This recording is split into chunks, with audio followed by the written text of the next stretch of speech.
Hey, if you're new here, before we even get started, my name is Celia Sasser. I've been on a spiritual journey and I channel messages from my spirit guides daily because I journal every day. And sometimes they give me educational channeling, and then sometimes they just give me the energy of the collective. So in my channel, you will get tarot readings, and you'll also get some education, as well as I throw in a hobby that I like, which is thrifting. So I just want to welcome you here. Today's masterclass, or mini masterclass, I should say, has to do with money and our money mindset and the blocks that we have around money. Now, what my guides, when I was channeling them and I was writing in my journal, what they showed me is that your belief around money affects your nervous system. It affects our nervous system. And the reason why is because if we have any limiting beliefs around money, our body, we have this amygdala, and the amygdala will trigger our hormones, our adrenal glands, which affect our hormones, and which alerts our ego to go into fight or flight. And if you have any limiting beliefs where you have any type of fear around money, every time you try to call money in, you will trigger that in your body, and your body will alert your ego, and your ego will say, danger, danger, and shut everything down. And so that's where sabotage comes in. That's where procrastination comes in. That's where all of this resistance happens. And you can't seem to get on the same frequency with money because everything holds a vibration. And when you become a match, which means that you believe that you have value, and so you start attracting value to you, it's easier to attract the money. But because we have these limiting beliefs, we create resistance. So let's just talk about some of these limiting beliefs, or even how you get these limiting beliefs. One of the things that my guides led me down the rabbit hole was to do some research about epigenetics. And one of the researches that I came across was when the researchers took parent mice and they were shocking the parent mice while they were putting in the scent of vanilla and cherry blossom. And when the babies were born, they did not shock the babies, but they would introduce the scent of the cherry blossom and the vanilla, and the babies were behaving like they were being shocked. So with further research, what epigenetics has discovered is that trauma is passed down to the fetus, and you're not even aware of it, and it's stored in your subconscious mind. So on top of your environment feeding your subconscious mind and feeding these beliefs that you hold in the subconscious, you also have your trauma being passed down from generation and generations before you. So for instance, I have a mother that was born during the war, and so she was always in scarcity. And even though we weren't raised during the war, she rationed things, and it was always about clean your plate, and there was always this sense of worry around money. And so we were raised to, worry about money. And my mother was a single parent, so obviously there was some truth to that, but it was the mindset behind it. And so those caused triggers in her, and then whatever she experienced during the war and her mother and her grandparents experienced during the war was passed down to her.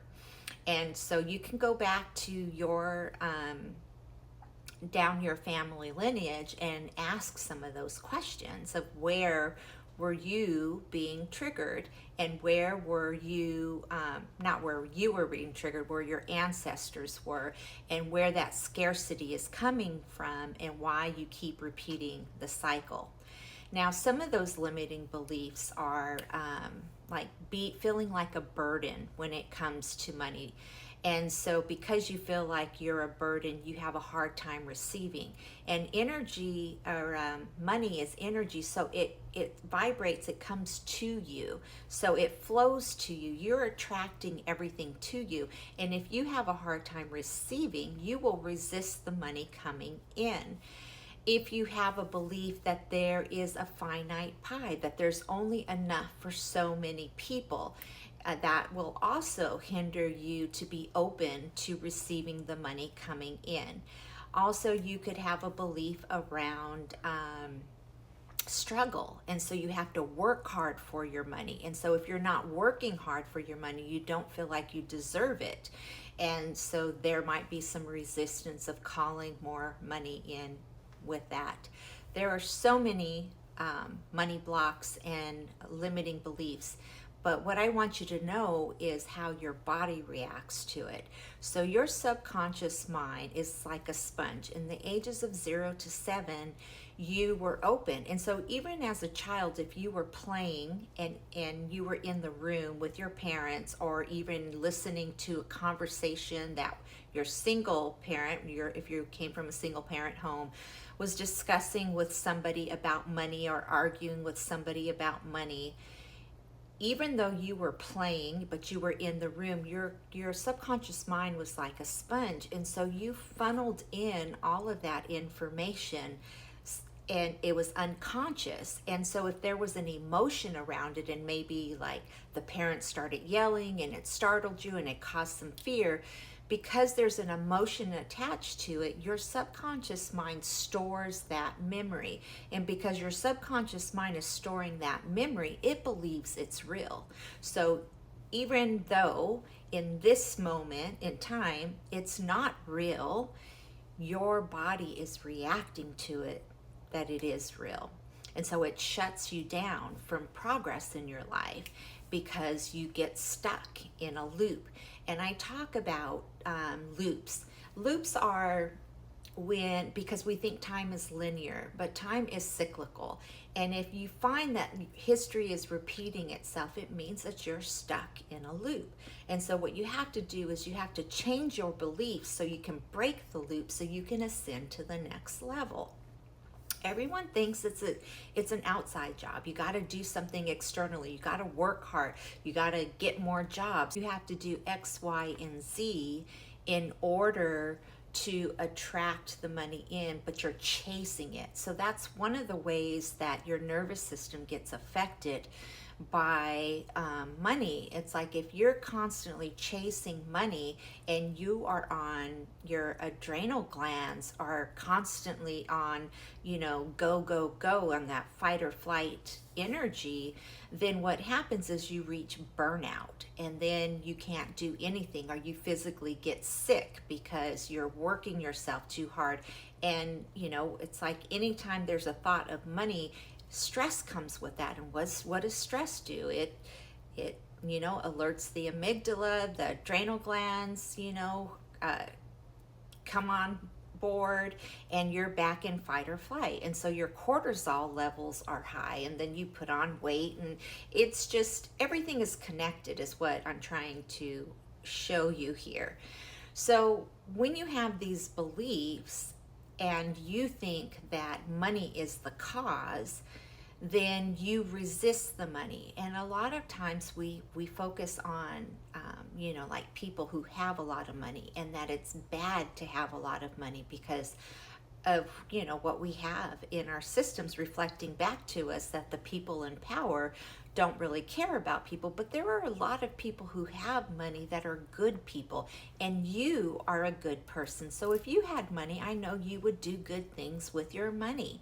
So it's getting out of the mindset that money is bad, or the hard time of receiving money, or resisting money, or having to work hard for money. Those are all limiting beliefs that create the resistance. Because remember, we are magnetic beings, and we are always attracting to us what we desire. We don't chase after it. So now we know what these limiting beliefs are, and we also know what causes it with our subconscious beliefs and epigenetics.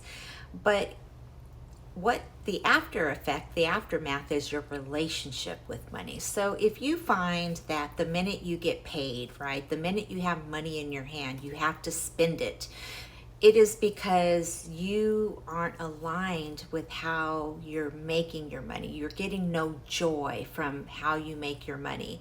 And so because you have this poor relationship with it, you can't wait to get rid of it. So you go and you exchange it for something that is of a different value that you're hoping is going to fill this void. Also, if you have bills coming in and you ignore your bills, and it causes more stress, what you're saying to your money is bad money. And then you might be saying, like, every time I try to get ahead with money, it's like I put some money away and then my money disappears, like something breaks down. All of these scenarios have something to do with your relationship with money, because money, you have to have its energy, so you have to have a good relationship with it. And if you feel confident with money, if you feel money is positive, if you feel like you can assist money by loving it and helping it grow, money will stick around. But if you have anxiety around money, like subconsciously, when you put that money in the savings account, you're still worrying that something is going to happen and you're going to have to use that money. Because if you're not used to saving money and you don't have a healthy relationship with money, that's going to be on the forefront. It's like, what's going to happen? What's going to happen that I'm going to have to use that money? And more than likely, something happens. Your car breaks down, you get a flat tire, the wash machine breaks, the refrigerator breaks, something happens, and you have to use that money. But when you have a sense of security with money, which most of us weren't raised to believe that there is that sense of security unless we came from inheritance or from a wealthy family, then we don't have that comfort. Because if you notice that wealthy people never worry about money or have anxiety around money, because they know that it's always going to flow in. They understand that money flows in and it flows out, and money is just a currency. It moves. And so with us, because I came from a single parent family and I have a lot of limiting beliefs around money, or had, because I'm working through them. If you are worried about it leaving you and not coming back, you strangle it. You pinch the hose from the free flowing of it. And so that creates resistance. But also, it's being conscious with your money. What are you spending your money on? Do you feel good about the purchase that you're purchasing your money with? Because a lot of people will buy things and then feel guilty about their purchase. So then you're telling your energy body about money that it's guilt. You feel guilty when you have it. So it's having a healthy balance with money and understanding that you are your value, that you're the one that holds the value. It is not the energy of money. Having money doesn't give you value. And so you'll know that if you believe money has value, because when your bank account is low, it affects you. You think you don't have any worth. You think that you're a failure. You think that there's something wrong with you, that you're not enough, right? And so your abundance comes in through your ideas and your follow through and your big imagination. Your abundance comes through taking the action because you believe you have worth. It also comes in because you set standards with your money. So for instance, if you find that you are repeating history with like the work that you do, and you can't seem to find a job that's paying you more, and you can change jobs, but it's the same cycle, well, then you're going to have to get clear and work on those beliefs, and then get clear on how much money you want to make. And then if the job comes in that's still paying you the same, you're going to have enough value and self-worth and confidence and faith to know that that is just a test. It's not for you. And then you can say, no, thank you, universe. I am asking for X amount of dollars and this does not align with me. Now, one thing I want you to know, and this is coming from experience and why I'm having such a hard time with the money blocks that I'm experiencing, is when I decided to close the door to my interior design business, it just happened. It was like, my flow, if you want to say, the currency flow just got a kink in it and it cut off. And so it's like I am working through my value and where my value is, and it's not about money. And so it's always good to have money put aside if you're going to change careers or change direction. Have some money put away, or have a job that you're doing that you know it's not what you're really wanting to do, but it's just bringing in income, so you don't tap in to that scarcity energy of anxiety, because then that pulls you back into the loop again. So one of the things that I talk about, and you can look in my videos, I did do a video of how you make your money according to your second house placement. And the reason is because when you were born, you were given a skill set that comes to you naturally. But the problem is because it comes to us so naturally, we think that we can't charge for it. But that is your gift. That is why you are here, and that is what you are supposed to be using. But because it comes so naturally, like I said, you don't charge it for it, so you give it away. So for instance, if you happen to be good with talking to people and helping them see a bigger picture, maybe you are very psychic. I happen to be that person. I'm very psychic and I read other people's energy, which I didn't understand I was doing that in my interior design business. So it was affecting, excuse me, it was affecting my boundaries. And so that's one of the things you need to understand, is when you have a healthy relationship with money and knowing your value and having a healthy relationship with yourself, you will have healthy boundaries with your money, healthy boundaries with the people around you. You will say no. You know, when it comes to, like, if you don't have it, you say, no, I don't have it. Like, you don't feel guilty because you don't give it. There's a whole set of habits that we have with money.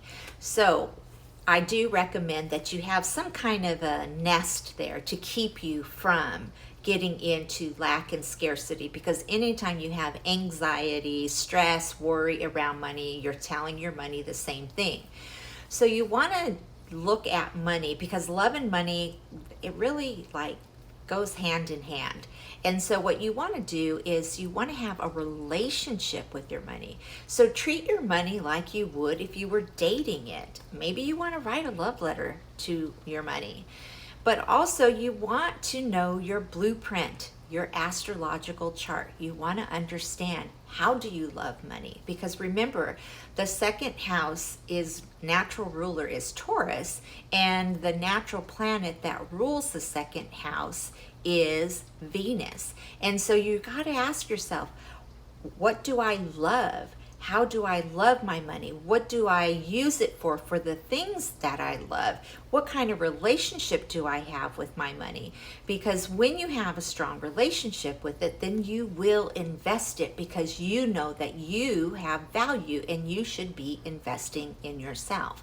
So when you look at your chart, you're going to want to see where these placements are that give you your strength, that give you your confidence, that give you the self-worth that you want. Because if your manifestation isn't coming in, it's not a manifestation problem. It's a problem that you don't believe that you have value. You don't believe that you have self-worth. So what I want to do is I want to talk about some specific houses for you to work with, to understand how you can empower yourself in order to call in and attract more money.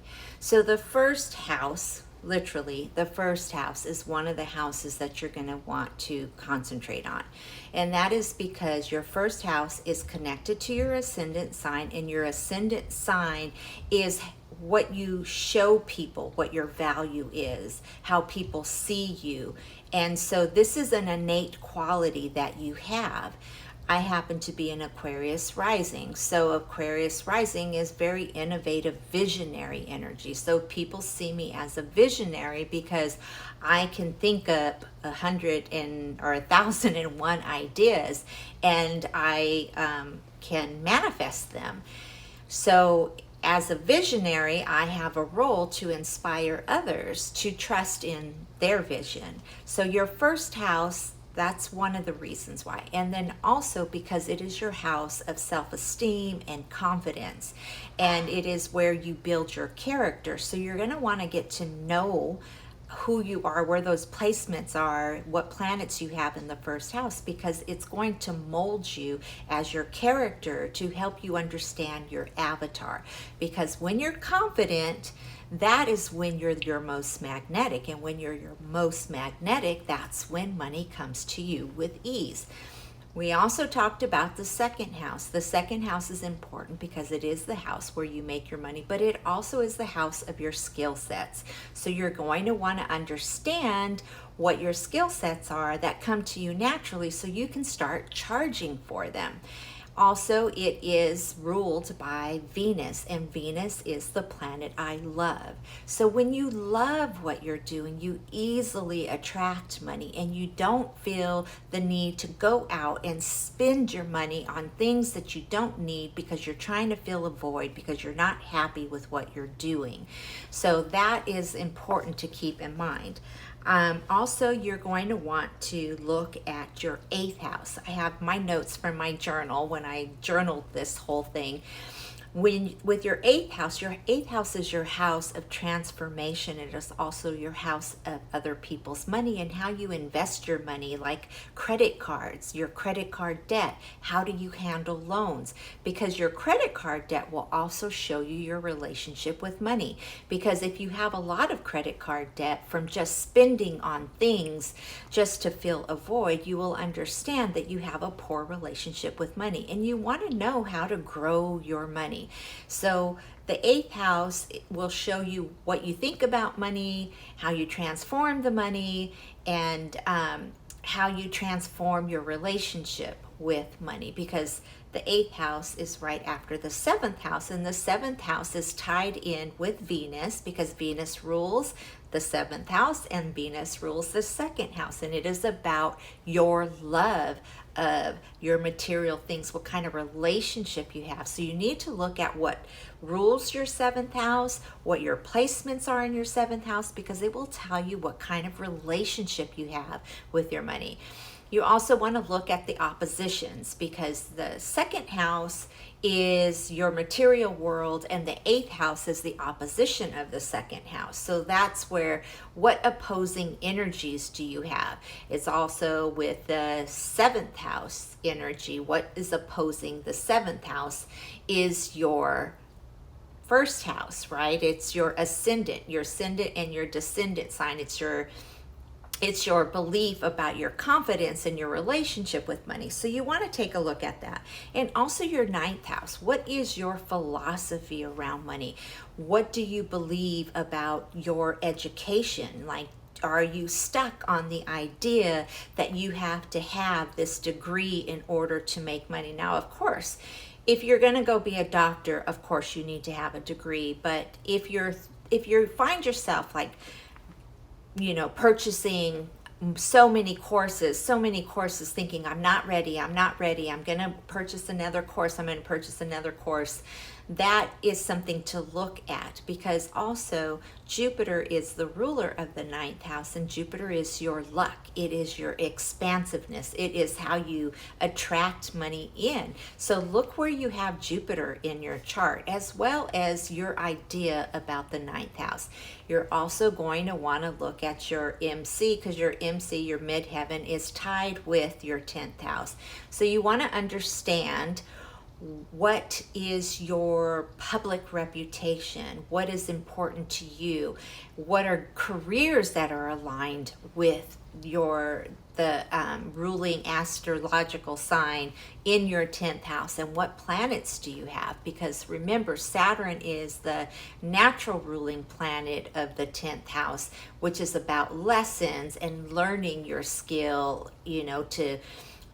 to expand your level of wealth, right? Because it is your career. So you're going to want to see if you have any placements, because Saturn's always about achieve, achieve, achieve. Learn the lessons so you can move past them. Because one thing I want you to know from being a business owner is that when you decide to go in business for yourself, you are going to stretch yourself, and you are going to learn so much about yourself if you have healthy boundaries, if you have poor money habits, if you have a belief that somebody's going to rescue you with your money habits, if you have fear around taxes, if you have fear around investments. I mean, it stretches you in all sorts of ways. And so when you learn those lessons, Saturn, then you will have a public reputation of somebody who knows how to run a business. And then also, let's see what else I have in here. These are the last two placements I want to talk about. And this is your North Node and your South Node. So your South Node is also skills, beliefs, and the way that you're naturally comfortable in being is your South Node, because that is what you've accumulated in a past life. So you're bringing that knowledge and wisdom from a past life into this life. Now your North Node is the guide that shows you what you need to do in this lifetime, that you need to master. That's a continuation of your South Node that you didn't do. So that way you don't have to repeat history again. So you want to look at those placements as well. All in all, your chart has so much information for you when it comes to money. And I would recommend that you journal about money, and you journal about your limiting beliefs around money, and you journal about what are some of the things that you remember being said about money. One of the things, I'll just leave you with this, one of the things is that when I used to ask my mother for money, she used to yell at me and make me feel bad about asking for money, but then she would feel guilty because, she didn't not want to give it to me, but it was because she was so stressed about money, being a single parent. So she would come back and she would give it, but there was guilt attached to it. So I learned not to ask because I felt guilty if I asked for money. So just have a moment where you sit with yourself and you review all of those beliefs around money and how it's intertwining with the way that you're attracting money today, because I will assure you that it is all connected. And my spirit guides shared this information with me because they want me to clear it. They told me in the beginning of my spiritual awakening, the first thing they told me is, you are your value. Money is only a tool. It's an exchange for value. So remember, you are your value. And that is all I have for you today. If you enjoyed this, please subscribe and hit the thumbs up, and then also leave me a comment, because I would like to come on here and give more short mini classes on downloads that I receive from my guides to help you while you're on your self-discovery journey, while you are finding your purpose in the world, and how you can start changing your belief system, because the world is changing in front of your eyes, whether you want it to or not. And I will see you next time.